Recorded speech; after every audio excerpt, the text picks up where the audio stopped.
catch something, man. Yeah. Thus, then you said there are two meanings. The slave girl will give birth to the mistress. That means the mother could be a slave, right? And then the daughter bosses the mother around. That's what I was going to say. That's one definition. The second one? No, that's not. No, that's the second. That's the second. Is that the mother is free, she's a free lady, but the daughter disobeys her. Why he said daughter? Usually it's the sons who give hard time to their mothers. No. There will be so much corruption on earth that even girls who are shy and timid by nature start giving hard time to their mothers. You got it? That's the problem. Which we are in it, sisters. We are in it this time. I see it. I see girls telling their mothers, you're nothing. You're nothing. Allahu Akbar. So a good Muslim sister will always consider the feelings of her mother, let alone father. Okay, good. Continue. And then you will see the barefoot, naked, and poor wood shepherds competing in erecting tall buildings. Aren't we in it? Okay, let's not go far. I know we are going to Dubai soon. Let's Kuala Lumpur. What was Kuala Lumpur a few years ago? When I came to Malaysia 1990, the tallest building in Kuala Lumpur, I saw it. It was Maybank. I was here. I'm that old. Takbir. Maybank was the tallest building. Then this one. KL Tower. No, KL, Twin Tower later on, 97, 98. Thanks to the Koreans. It's Koreans who built it, not Malaysians. Takbir. Serious. We built nothing. You think the Arabs built Burj Dubai? Thanks to the non-Muslims. Anyways. Yet they compete. You see them barefoot. What? Okay. Go to Dubai. Na'udhu billah. Better not to go. If you ever go, try to go just to the museum and tell them, show me a few photos of Dubai 1970, 1980, 1990. 1990. Not that far. The tallest building was 2 towers, like this. Like this house. Yeah. After that, a boom in competing. Who Rasulullah said, shepherds. Subhanallah, they were shepherds. Sadaqa Rasulullah. The Prophet never speaks in vain. Barefooted, they didn't have even sandals. And look, they were not even covered. The oil. By the way, how old is UAE? 1971. Some of you are older than UAE. 1971, there was nothing called UAE. It's the British who created it, and actually it's a gas station. It's a country built on oil and gas. It's a gas station. Another share of Petronas. And their job was to fight Islam and Muslims. And look at it, it's true. Any Muslim country that tried to free itself, at least bring democracy, those enemies of Allah are the first two. So be careful when you go there. The biggest city in the world that consumes liquor is Dubai. Do you know that? Liquor. Consume liquor. Biggest city In the world. Yes. Not even Reno, California, or Nevada, or this one, the other one. Las Vegas. They don't drink that much. Hey, the European Quran Kafir, when they drink with their minds. They know when to stop. Those people, once they start drinking, and then, na'udhu billah, you all know prostitution. The only city in the world where prostitutes have cards, ID cards. in Dubai. Yeah. In Dubai. As if I'm talking about Jannah. Dubai, when you go, Don't let your husband go alone to Dubai. I'm telling you now. Okay. If anyone has a husband, no, serious, he's a good Muslim, let's say, he goes to the hotel to drink coffee, or they come and they offer themselves. You want Arab? They see you Arab. You want Arab? Arabic, Russian, Asian, Black, American, South American. Oh my God, yes. Be careful, try on over there. May Allah protect anyone you have who works there.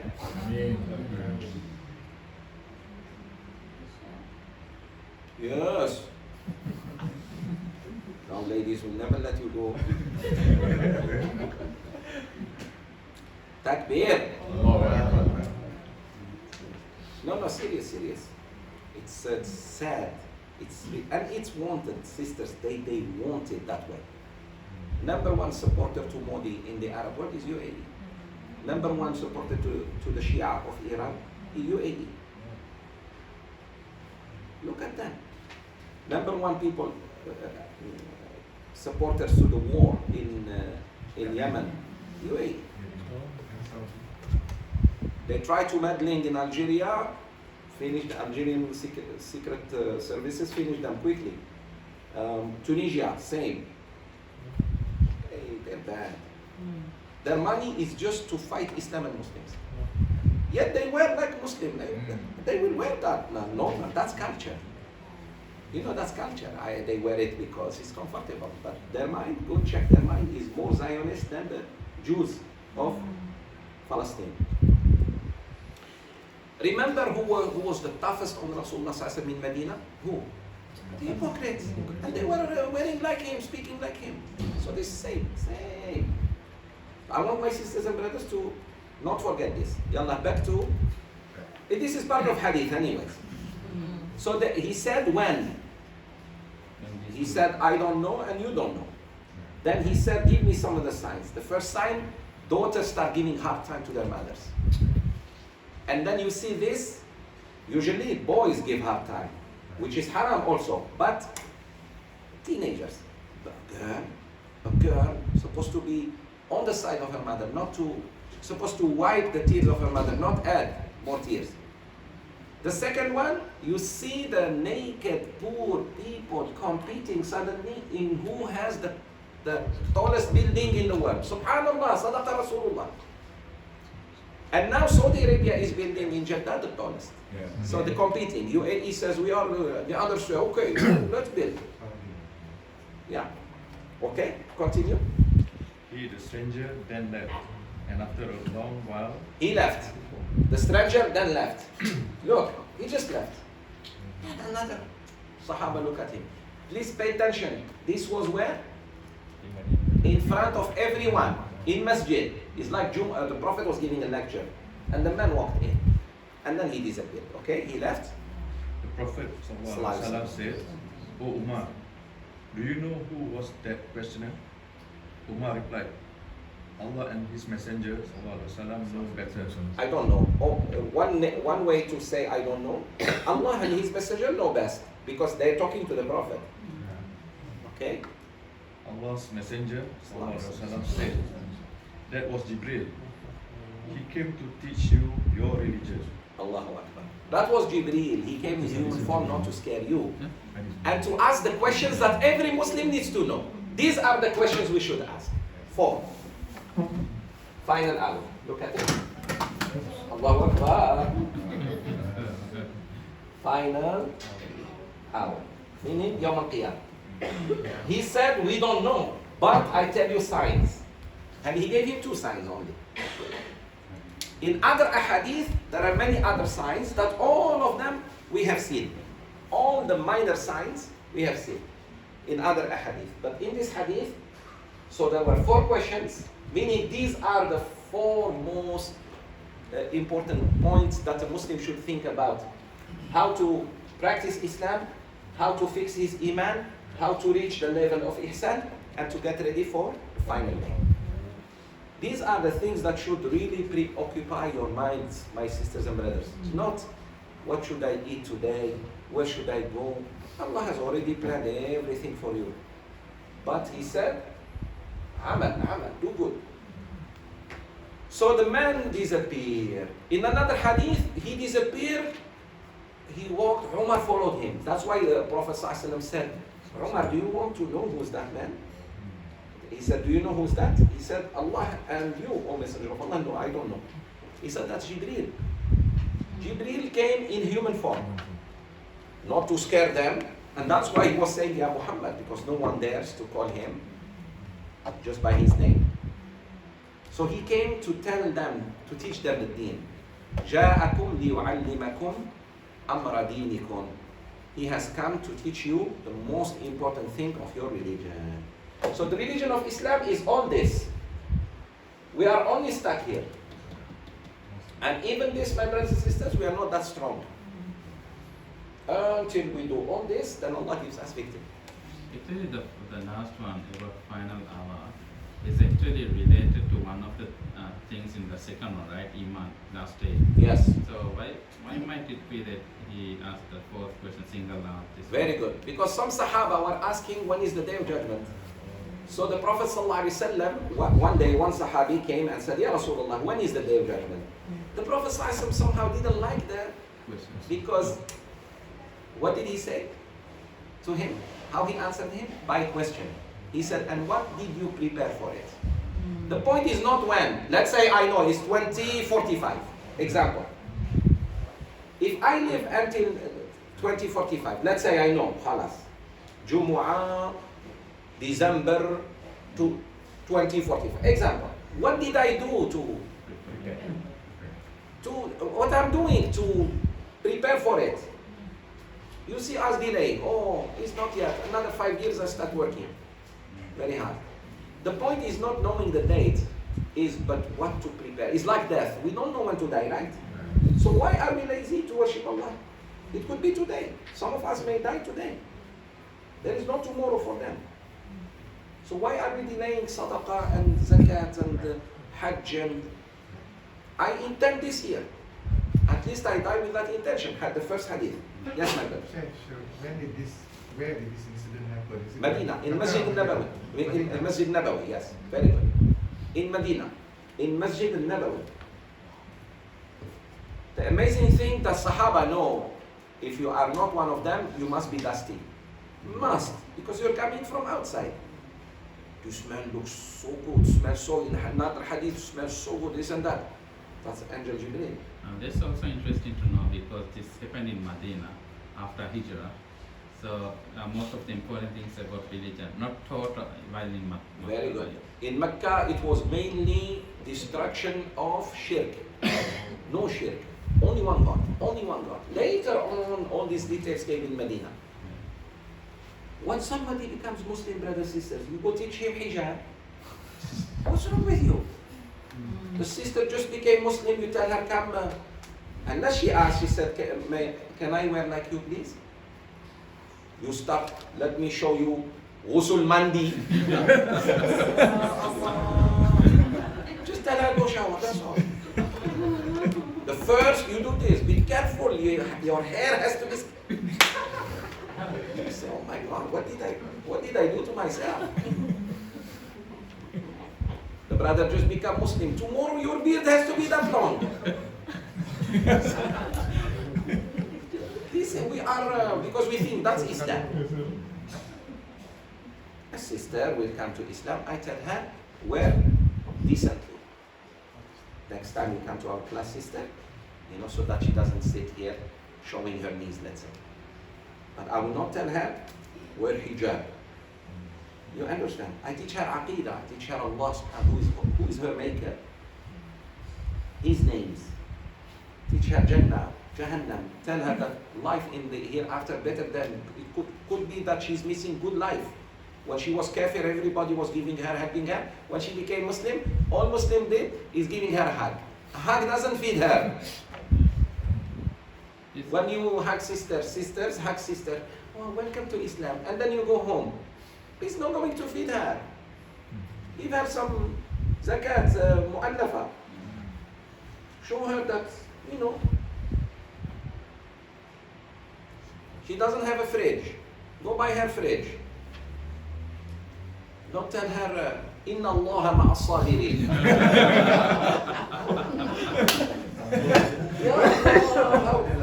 How crazy we are in our da'wah. When we are giving dawah, Ah. and suppose we are giving dawah and we are sticking with this kind of things, and then the person before embracing Islam asks about, for example, hijab and those. In that kind of situation, what do we do? Very good. I am doing da'wah. Sheikh Zubair is talking about something, and the non-Muslim approached me and asked me about hijab. I will answer maybe 2% of what I know about hijab, and divert the question into back tawheed, because the problem, the moment this person accepts tawheed, they will accept the commands of Allah. But I am going to tell her, no, hijab is good for you. No. I will say, that's a very good question, need to be answered another time. Like political questions. Who deserves Palestine? Palestinians or the Jews? And I'm doing da'wah. Yeah. You have to be very smart how you are pulled to a different subject. Yeah. And wisdom is not to answer everything, although you know. Sometimes you really know the answer, but you don't have to give it right there. Because the audience, you're going to lose the audience. But on one-on-one, yes, no problem. So it's an art. ليس كل ما يعرف يقال ولكن لكل مقام مقال. Not everything that is known should be said, but for every situation there is a speech. In wedding, do we talk about death? What? الذين إذا أصابتهم مصيبة. Meaning the wife is really مصيبة. This ayah is for death. When there is janazah, we read this. In marriage, we talk about ayahs of marriage. Fun, we laugh.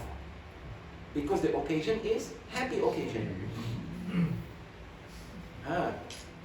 In Aqidah, we talk about Allah, not about fiqh, do's and don'ts. In fiqh, somebody is asking you about zakat, answer the question about zakat.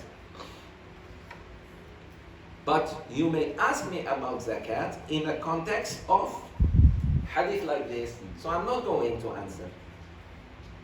Because it will take us 1 hour. Example. We say we postpone it. Yeah. And brothers and sisters, what's the key of any success? The key for success, what is it? If you want to be successful, there is one thing, whether you are Muslim or not. Yes? Very good. Istiqamah. Consistency. If you are consistent on something, you will get what you want. Remember this. Keep. 1 drop of water will break marble. Marble is very strong, but keep. Over time, it breaks it. Keep demanding. Never stop asking or never stop seeking knowledge. You will get, mashallah. Okay, I received your video, but when I opened it to watch it, I couldn't. I don't know why. But I want to answer quickly. There was a question last week about a hadith.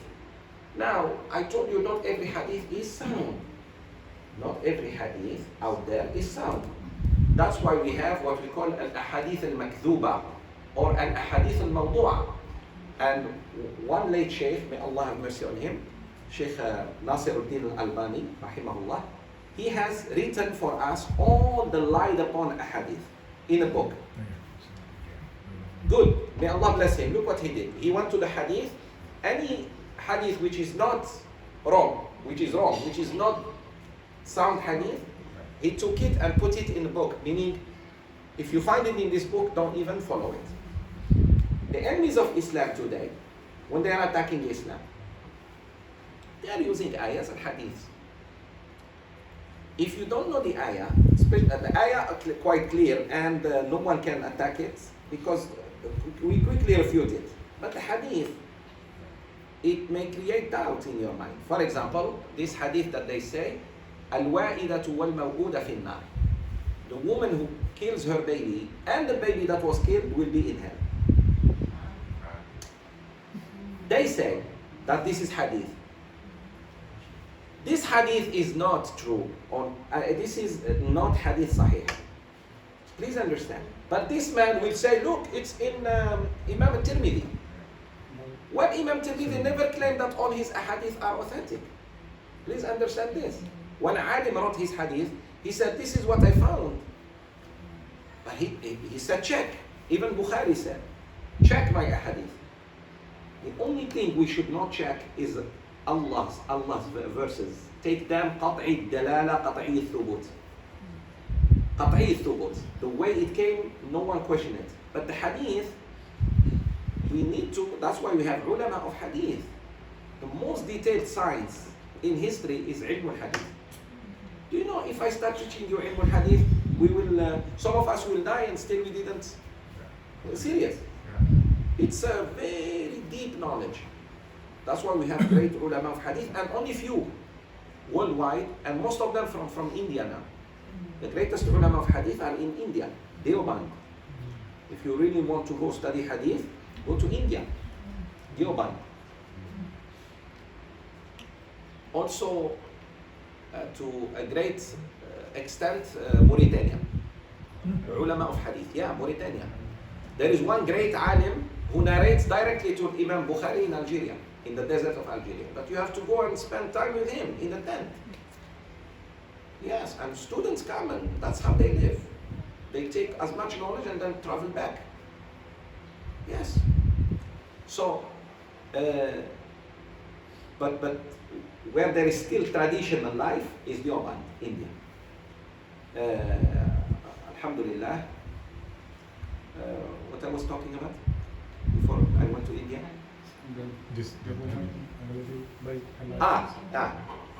The killer, the mother killer, and her baby will be in hell. We know this contradicts many ayahs and ahadith which are very clear that لا تزر وزرة وزر أخرى. If my mother committed a major sin, na'udhu billah, why should I be?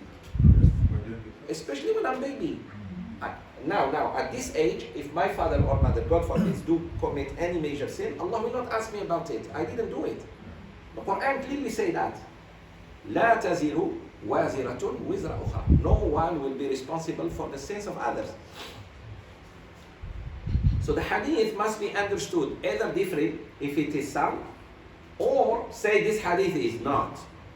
Because how can a baby girl who was brutally killed by her mother, either suffocated or buried alive or burned or thrown, or I don't know what some ladies na'udhu billah do, especially when they do zina, when they commit zina, and then say she will be in hell. Which crime she committed? And Allah says, وَإِذَا الْمَوْءُودَةُ سُئِلَتْ بِأَيِّ ذَنْبٍ قُتِلَتْ. When the baby girl or boy, especially girl, when the baby girl is buried alive and killed, Allah Yawm al-Qiyamah will say, what did she commit as a sin to deserve this death? She didn't do anything. She's just a baby. So, but this enemy, what's his name? David Wood. David Caillou. That big. His head is like Caillou, that's why.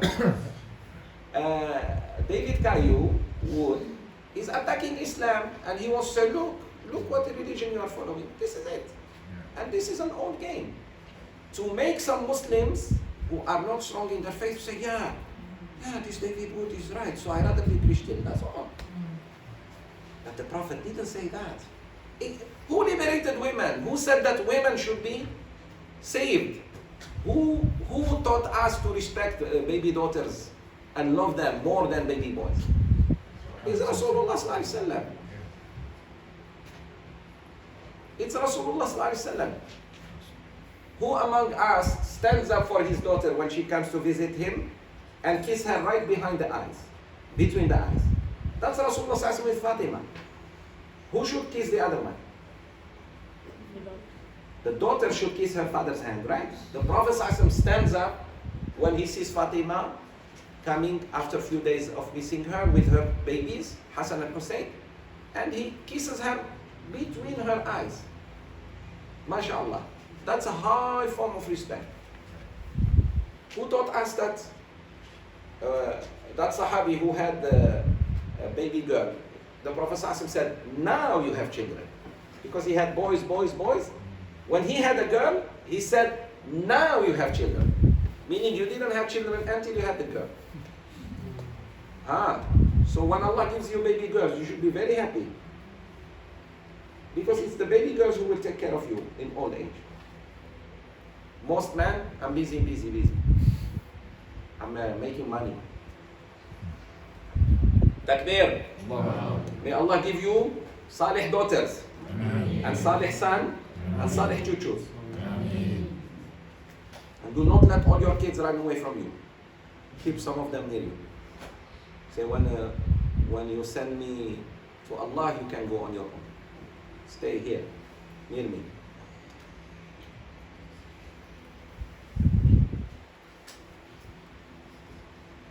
My brothers and sisters, it's a big jihad to take good care of your mother and father in old age. Especially when they start using diapers and now you are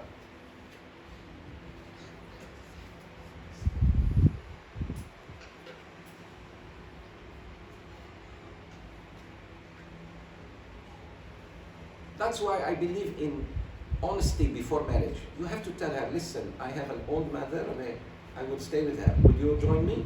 If she says yes, alhamdulillah. If she says no, go find another one. Simple as, but tell her, not say we're going to live in a palace, just you and me and the cat. There. And at the end, she finds the whole tribe in the house. Allah Akbar. Yeah. Takbir. Allahu Akbar. Say, sister, I have an old mother. I have a father. This is, tell her. Let her think. If she says, alhamdulillah, I would love to also look after your parents, then alhamdulillah. If she says, no, thank you very much. You find another one. But when some of you, when you are in love, you become blind. Inshallah, everything will be fine. Nothing will be fine. You have to set everything before. How much you fix this tire for me? Not, it's okay, after you finish it, we will agree. No, how much you fix this tire? Always do Sheikh Zubair's way of doing business. How much? 5 ringgit? Bismillah, start. Set the price, set everything. How much you pay this room for me? Oh, no, it's okay, Lama. No problem for you. You know me. No, I don't know you. Let's agree. Okay, this one, 1,000 ringgit, the paint from me, Okay, start. You don't? No. That's how shaitan gets you. That is exactly what shaitan gets you and me. In the details.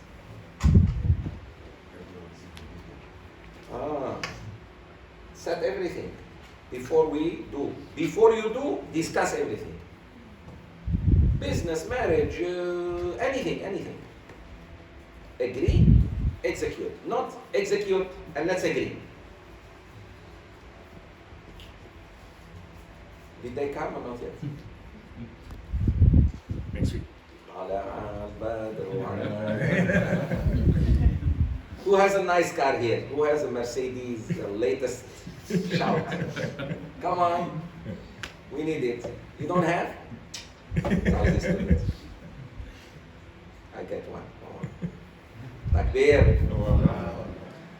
You need flowers. Bunga. I'm torturing him. He's receiving his wife, inshallah, next week. Say Ameen. Takbir. Yeah, alhamdulillah. Children coming or just she? Daughter. Daughter. You have only one daughter. Alhamdulillah, now you are married. Now ربنا آتنا في الدنيا حسنة وفي الآخرة حسنة وقنا عذاب النار. Ya Allah, join us all with our loved ones in dunya and akhirah. Ya Allah, forgive us. Ya Allah, benefit us with the two hadith. Hadith of intentions and hadith of Jibreel alayhi salam. Ya Allah, make us among those who have Islam, Iman, Ihsan, and always mindful of Hari Qiyamah, Ya Rabbil Alamin. Ya Allah, bless our youth, protect them, forgive our brothers and sisters who passed away, grant them Jannatul Firdaus, and reward our host, his wife, and all the kids, and all Hadirin Hadirat. وصلى الله على سيدنا محمد وعلى آله وصحبه أجمعين والحمد لله رب العالمين. السلام